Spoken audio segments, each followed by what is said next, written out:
Hi, ఎలా అనిపించింది అన్న కిసిక్ సాంగ్? సాంగ్ అయితే సూపర్ అబ్బా.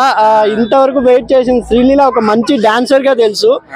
ఇండియాలో the best dancer Allu Arjun గారితో ఆమె చేయడం ఆమె అదృష్టం అనుకోవాలి. ఎందుకంటే శ్రీలీల గారు ఒక లెవెల్లో వెళ్తారు అనుకుంటా ఈ సాంగ్. ఎందుకంటే హిందీలో, గుజరాతీలో, మరాఠీలో, మలయాళంలో, కన్నడలో కూడా ఈ సాంగ్ వస్తుందంట. కానీ మనం ఫస్ట్ ఊ అంటావా ఆ సాంగ్ మించిపోయి ఉంటుంది. ఎందుకంటే దాంట్లో సమంత గారు హావాభావాలతో అద్దరు కొట్టేసినారు. దీంట్లో హావాభావాలు కలిపి శ్రీలీల డ్యాన్స్ కూడా కుమ్మేసింది. రేపు అల్లు అర్జున్ గారు ఫ్యాన్సే బయటకు వచ్చి మా అల్లు అర్జున్ కన్నా బాగా చేసిన శ్రీలీల అని చెప్తారేమో ఆశ్చర్యం అనిపిస్తుంది. ఎందుకంటే ద బెస్ట్ డాన్సర్ అండ్ హీరోయిన్స్లో ఇద్దరు ఉన్నారు, సాయి పల్లవి గారు అండ్ శ్రీలీల గారికి మంచిగా అల్లు అర్జున్ గారు దొరకడం ఆమె అదృష్టం. ఎందుకంటే కుమ్మి పడేసారు అనుకుంటాను. టీజర్ లోనే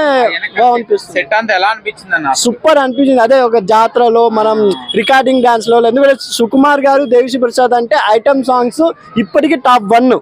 ఊ అంటావా కానీ, ఆ అంటే అమలాపురం కానీ, మన 100% లవ్ లో, ఆ రంగస్థలంలో, ఇవన్నీ సాంగ్స్ కదా చాలా బెటర్.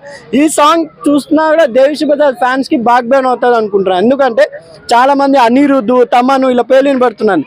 మళ్ళీ దేవిశ్రీ ప్రసాద్ గారు ఈ సాంగ్ తో సూపర్ గా ఫామ్ లోకి వచ్చారని అనిపిస్తున్నారు.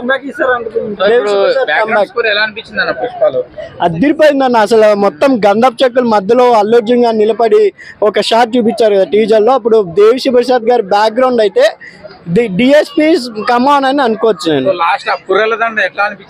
అది అమ్మవారు, తిరుపతి అమ్మవారి జాతర సూపర్ చేశారండి.